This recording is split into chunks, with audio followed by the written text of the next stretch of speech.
Halo semuanya, selamat datang di podcast Bincang-Bincang Bintang dan Ica. Oke teman-teman, jadi pada pertemuan-pertemuan sebelumnya kita sudah seringkali membahas mengenai asesmen dan juga pemetaan fondasi kemampuan anak usia dini. Jadi pada kesempatan kali ini, kami berdua akan ngobrol-ngobrol seputar laporan hasil belajar PAUD.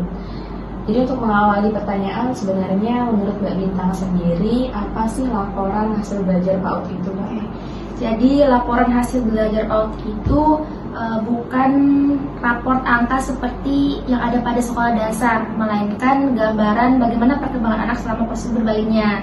Misalnya bagaimana anak berinteraksi, bagaimana anak memegang pensil, bagaimana anak menyampaikan gagasannya, atau bagaimana anak berani untuk mencoba hal yang baru seperti itu. Jadi lebih mirip cerita perkembangan daripada angka-angka saja, Mbak, seperti itu. Oke, jadi sebenarnya kenapa sih perkembangan anak selama bermain ataupun belajar itu harus dianalisis? Nah, kalau cuma ditulis baik atau cukup atau perlu bimbingan, itu tidak mengetahui gambaran seluruhnya gitu. Nah, analisis ini membantu kita untuk melihat, oh anak ini membutuhkan stimulus pada motoriknya atau berbahasanya pun harus dilatih lagi. Nah, ini bisa membuat guru memberikan gambaran kepada orang tua sehingga proses pembelajaran itu berkesinambungan juga di rumah, seperti itu, Mbak. Oke. Jadi Mbak tadi membahas mengenai analisis. Jadi sebenarnya apakah ada analisis yang bisa kita lakukan atau langkah-langkah yang tepat untuk dilakukan gitu? Oke. Jadi ada langkah-langkah yang bisa kita lakukan ya. Yang pertama itu kita bisa melihat indikator perkembangan sesuai dengan usia anak. Ini kita bisa merujuk pada STPPA, Mbak, atau standar tingkat pencapaian perkembangan anak. Lalu kita bisa membandingkan dengan apa yang anak tunjukkan selama proses bermain dan mencocokkan dengan bukti-bukti yang ada pada catatan anekdot ataupun portofolio sudah kita kumpulkan, dan kita bisa membuat rekomendasi kecil seperti apa yang bisa dilatih lagi dari catatan-catatan tersebut, seperti itu, Mbak. Oke, jadi untuk analisis tadi Mbak sampaikan ada 4 langkah-langkah yang bisa kita lakukan ya, Bu. Oke. Nah, sekarang saya ingin bertanya nih kepada Mbak Ica, laporan yang baik itu seperti apa sih, Mbak?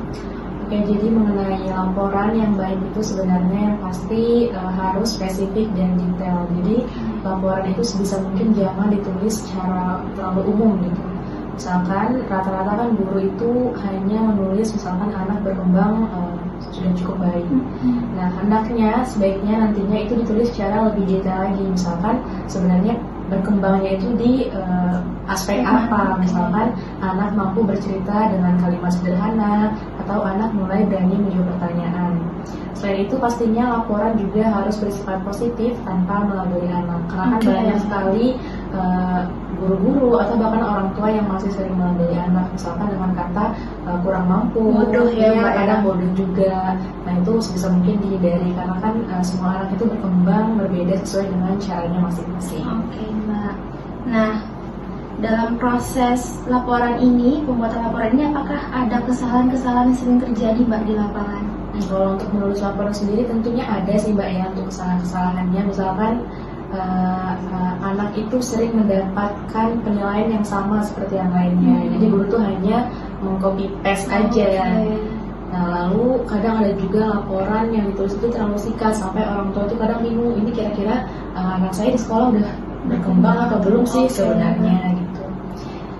Jadi atau bahkan ada juga guru yang menulis laporan itu kayak fiktif gitu karena tidak disertai dengan bukti-bukti. Seperti yang Mbak jelaskan tadi kan, untuk penilaian tersendiri ada misalkan menggunakan catatan anekdot, dokumentasi atau portofolio, seperti itu. Nah, seperti itu ya teman-teman. Jadi intinya mungkin laporan hasil belajar di PAUD ini bukan sekedar kewajiban administrasi saja, tetapi juga bagaimana kita menghargai setiap proses yang anak lakukan, ya, Mbak. Iya, benar sekali, Mbak Bintang. Jadi mungkin sepertinya sekian yang dapat kami sampaikan kepada teman-teman semua. Semoga pembahasan kali ini bisa membantu teman-teman atau bahkan kami sendiri nantinya untuk membuat laporan yang lebih baik gitu ya. Jadi sampai ketemu di episode selanjutnya. Bye-bye.